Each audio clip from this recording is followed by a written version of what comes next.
we love our MCA and she's amazing, and you absolutely need leaders inside of your offices. Mm-hmm. However, as we're growing our businesses, some of the financial aspects and the reporting and the data entry, Mm-hmm.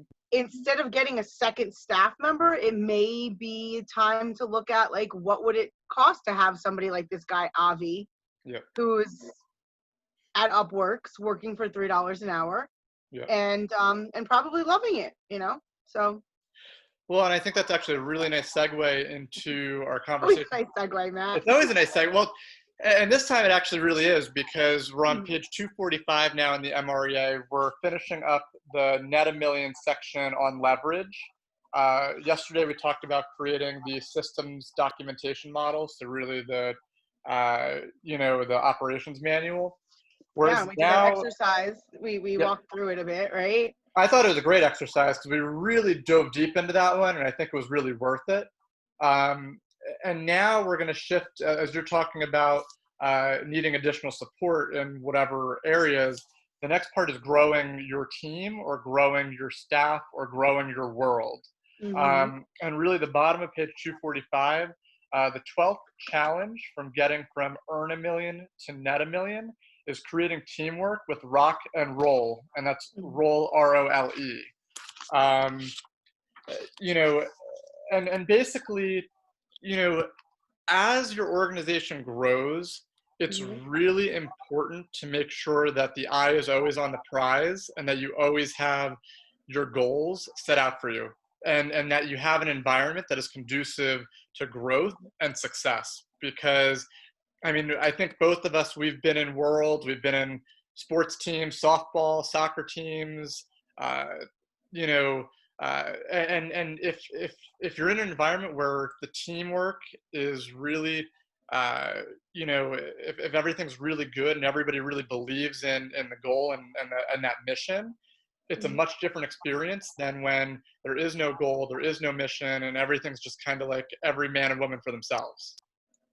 Listening to something about a mission versus the vision, and that the vision really needs to be very, very clear. The mission can change, Yep. and yet the vision is what the leader is meant to provide. And if you're feeling a little lost, you may look to say, well, who's my leader? Yep. And maybe you haven't had one. Maybe you've been kind of running your own thing, and so being very clear on the vision of and then the mission, which is like the purpose. Yep. People fall in love with that. They can buy into it. And I find that, because we're talking about netting a million, Yep. this is a business that has already brought in $1 million of commissions, and now they're looking to take it from $1 million to basically 2.4 million. Yep. So we can net 1 million. And so during that time, the vision, the mission, I'm sure can get a little lost, if not very clear, if Yep. not visible.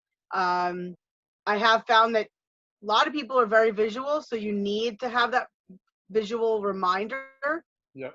We do that very well in our office. We have what's called the Y4C2Ts, which is what we live by here at Keller Williams: win-win, no deal, integrity, do the right thing, commitment, teamwork, trust, success, creativity, all this stuff. Yep. And then we have our mission statement on our wall. So also our bold laws are all over our walls. And so our environment is reminding us of what our leaders have put out as far as what we're headed towards, and how we are a part of it. And that's the other part is, if people want to feel a part of something, although there are, everybody's working under something. I mean, even entrepreneurs, they're working inside the world of business. They're working inside the world of fashion. So there are leaders there, even if they're your own boss and you're an entrepreneur. Yep. You need to, as an individual, where I see success in people is when they find their place inside of an empire. Yeah, and I think one of the things that I've always really liked about the MREA is just how this, it's really about running businesses in general. It's not just specific to a real estate sales business. Right. And we've talked so much about how the market center really models the behavior that an agent should be building their business and running the business after. Yeah. We've talked about the budget model and how we have a P&L statement, and we're an open book company. Mhm. and all of that stuff. And I think it's important to recognize just the relationship between the two. And right now, I look at where you're talking about the mission and the vision. In our world, we have an OP, who the role of the OP is really to cast the vision for the company and what the 1 year, 3 year, 5 year goals will look like. And then the team leader is the one that's really enacting and carrying out that vision and helping make make that happen in partnership with the OP. Right. But And just so to be clear, is yeah, the OP is the operating principal, the operating partner. yeah, And so, although there are some offices that will have many different partners or partnerships, yeah, there is one person that is dedicated, that is assigned, that has the responsibility to ensure that the team, the office, has a vision, has a mission, yeah, and that OP, that operating principal, that operating partner, is also responsible for hiring the team leader, which yeah, is the TL that you discuss, which I am a team leader. yeah, Matt has been an assistant team leader. yeah, As our business has developed as far as a brokerage, there was more of a need for a director of business consulting yeah, and development, which yeah, that's your title. yeah. And so, correct, the OP is then to hire their great team leader to see out their vision and create the growth inside of the company, to align is a very important word, align with the vision. Exactly. That's where in a real estate sales business, the rainmaker, or yourself will be the person that's going to be the equivalent to almost like the OP, who's going to cast the vision for what your 1 year goals, 3 year goals, 5 year goals, and so on. Perfect. So on page 246, it says to achieve teamwork, you'll need two things. It says, number one, articulate clearly the key goals of your business. Mhm. These are what we refer to as the big rocks of the business. And we've talked about that before in previous chapters, but it's important that everyone is aligned to those big rocks. And then number two, ensure that each team member understands exactly how his role, job description, which we talked about in the systems documentation, contributes to the achievement of your business goal, the big rock. So making sure that there's clarity on what each person needs to do in order to hit the goals. And I think one thing we've talked about, Mary Beth, is that when you're hiring, you're not hiring all the same person. Like, when No. we've used the DISC assessment before, you're not hiring, and I've been in these worlds where 6 or 7 people are all super high Ds and nobody has any I in them. And it's like a very it's a different environment than when you have all on the other end high C's. If you have Right. all high So C's, elaborate for our guests. yep. So a high D, as we talked about the Abelson DISC assessment before, the high D will be somebody who's very driven, Mhm. very direct, very task oriented. So Mhm. it's somebody that not necessarily is going to have their Decisive, blinders very on, decisive. but they're going to be very goal oriented, and everything Mhm. that they're doing is going to be very task driven to get to the end result. Mhm. The I personality type is going to be somebody that's a little bit more of an influencer, so somebody who likes being very social, who could sometimes potentially be a little chatty, so you could be in a Extrovert. world. Mhm. Exactly. So somebody who's going to be very bubbly. Mhm. um, the high S personality type will be a very systematic person. So somebody who might love checklists, likes stability, Mhm. and likes knowing, okay, I'm coming to Sure. work. These are my tasks. This is what needs to get done. That Um, that is and that is the largest group of behavior population. in the population. That is, I want to feel safe and secure, Yep. and that decision making is seen when somebody takes a job with benefits and Yep. a lower salary Yep. and the opportunity to work more in a commission based sales type of environment. The concern is, I don't know if I'll make it there, but I am sure, I am secure Yep. that I'm going to make it with my salary and my benefits. And so, just right there, if you would make the decision of benefits and salary over commission, knowing that commission will be more but more risky, Yep. you're probably on the S side, which makes you an amazing loyal team member, Yep. an amazing asset to all of the high D and high I people that are out there. So there is nothing wrong with any of our behaviors. Yep. It's just, somebody asked me the other day, well, how would you build our team? And I said, well, that's a whole nother conversation because we need to assess what you have. We need Yep. to do an analysis first. Well, isn't there just a model? Well, yeah, there's a model, but there's people involved there. So Yep. when I said that, and as you're talking, I'm thinking that's really what I meant, is that I would really need to question a bit to see whose strengths lie where, Yep. and what behavior is dominant in each person that's on the team already to make sure that they're operating properly. And then from that, you'll see what the gaps are, and then you can figure out who you need. Yeah, and you can tell, like, based on, I mean, you and I, we've been part of many different teams, and I think you can tell the ones that are a very cohesive unit usually have a lot of balance to them because there's there's relationships within the team, and that has to balance each other out to the larger goal. And I would just say, from my experience in the teams I've been on that have been most successful, you have a mix of like the DI, the DI, the IS, the IS, the SC, the I, Yeah. SI. And I didn't mean to cut you off. Yeah. I just wanted to address the S's, but do you want to finish off with what the Oh, the C C. represents, what kind of behavior that is? Yep. So the C is going to be, your compliant personality type. So the people who have that need to make sure that you're crossing all your T's, dotting all your I's, and who will want to understand all the mechanics of something and really like know step by step. And they're often that personality type. They want to make sure they're doing everything right. I don't know the best way to put that, but they have that need of making sure that they're following the steps in, I feel like, if you're in the military, there's probably a lot of, either high C personalities or adapting to be a high C I personality. was going to say that. So you have to remember that your experiences have molded you. And so you might not naturally be a high C, high D person. You might really just want to hug on people and, Yep. and just be a big supporter of your family. And because you were in the military, maybe you had to learn discipline, and structure and process was important. So you have a learned behavior.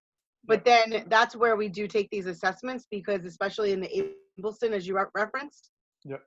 they will show us what is a stretched behavior and what is the natural behavior. Yep. So there's an adapted behavior and a natural behavior. And sometimes as a leader, when I've chosen people to join our team or other teams in the past, you want to make sure that the person, the natural behavior is what you're hiring to, because the adapted behavior was a stretch. And if you stretch somebody for too long, it's like an elastic band. Eventually, if you let it go, it will bounce back. It will be a little stretched out also. Yeah. Okay, so you will stretch that person, but you might stretch that person to the point they break or they just snap back. And so you always want to be aware of what their natural behaviors are. Well, and the and KPA is another assessment we use, which is the Keller personality assessment. And that is something that we also lean on to give us an idea of, and it's all only 25% of can you do it, can you not do it. We then look at your motivation, and it's a whole hiring process. We talked a little bit about that. But now in this part of the book, when you are really looking at why maybe you can't get to that net 1 million, and it looks like you got all the people on the right bus, I would say go a little deeper and make sure that the people on the bus aren't just showing you the face that you asked them to show up for. Yes. And they're just trying to stretch enough that they show up as the person that you asked them to sit in that seat. And if that's happening, you might not be getting the most productivity out of them. Yeah, and I think one thing that I do like about the DISC assessment, there's that one graph that has the natural versus the adapted. Yeah. And I always love looking at those they're side by side on the page, but I like looking at those because I always like to see people who kind of have a mirror image. I mean, obviously they're not going to be identical. The ones that are close to being identical, I always love, because that means that their natural personality type is not that different from their adapted. And if they're a behavioral match for the role, then they're most likely going to excel in that position. If you have somebody who naturally is, a high I, but is adapted, where they're, I don't know, but like, I look for it. Here's a great example, because I did have this happen in real life, and it was many years ago. I don't even remember who it was. they had become an accountant because Yeah. that is what their family was in. So he only knew accounting. So he naturally became an accountant. Yep. And then when he decided to get into real estate, as I was doing his disc assessment, and that was showing up that his natural was a very high I, high S people Yep. person. Let me get out there. Let me influence people to, let me be the magnet. That is not the C behavior. That is not your typical accountant behavior. So when Yep. I looked at the adaptive behavior was a very high C, high D, very low I and S. Yep. And I asked what was going on here. And it was like, well, his family was in it for 25 years. He only knew to go into that field. And I said, how did that feel? He's like, it was torture. It was absolute torture. Could I do it?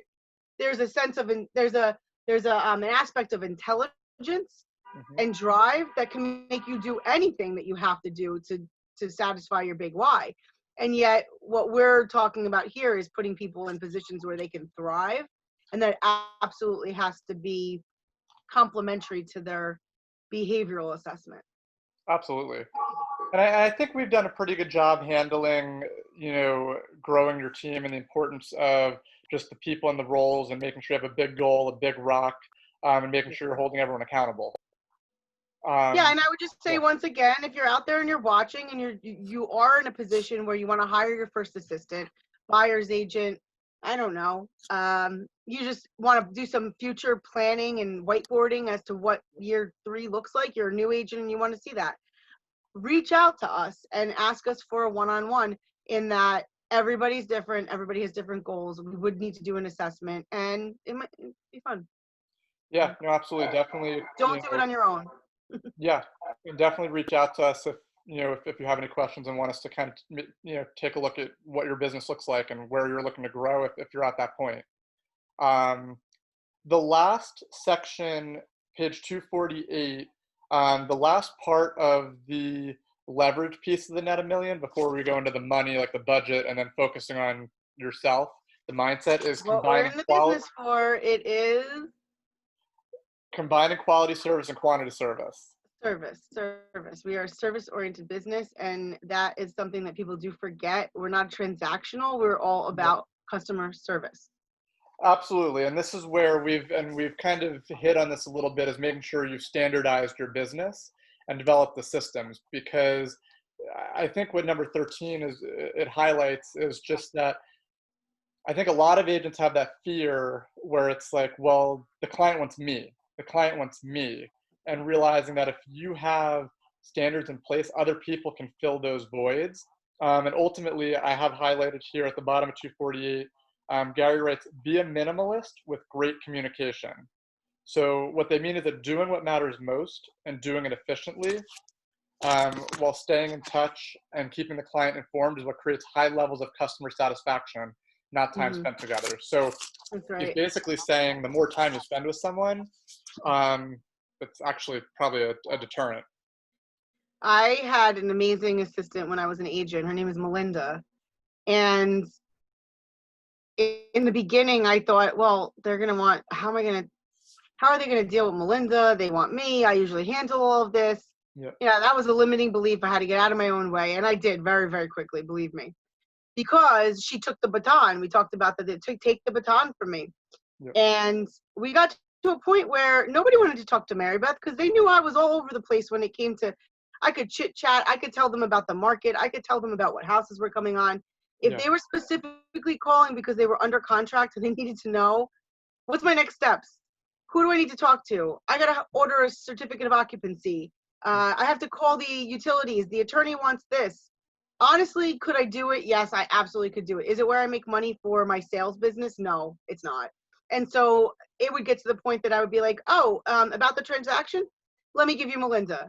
Yeah. And then they would call, and I remember it was one day I answered my phone, Mary Beth's home selling team, and they were like, oh, hey, Mary Beth, is Melinda there? And I was like, wow, this seller doesn't want to talk to me right now. That is amazing, because she's done a really great job at taking on that and delivering quality service Yeah. to a part of the business that really wasn't in my wheelhouse. Well, and look at what that let you do. I mean, that's time that you would have been spending on that activity and that task that now you got back to focus on something else. Yeah, we did 50 deals that year. That was exciting. That was a good year. Yes, my last full year in the business before I went full force into leadership. So, and I wouldn't change it. It's Yeah. been an amazing journey. Yeah. No, I'm glad, of course, I've gotten to get to work with you and got to really absorb all of your knowledge which without that, I would not have been able to learn all that I've learned from you. Same here. So I feel like this is a good place to maybe stop for today because we're at page 249. Tomorrow we can talk about Money. the money aspect exactly. So sticking to the budget model, and then we'll move to focusing on you. So making sure that your mindset's still there and that you're focusing on your 20%. Okay, that's awesome because then Friday we have our MREI. yeah, our MREI. So tomorrow talking about money, we'll just filter right into then what do we do with that extra money is invest. That'll be good. All right. Well, good. Well, thank you guys for tuning in. We'll see you tomorrow at 11. This week is moving right along. And have a great rest of your day. Thanks, Matt. Bye, See guys. you in a minute. Yep. Bye.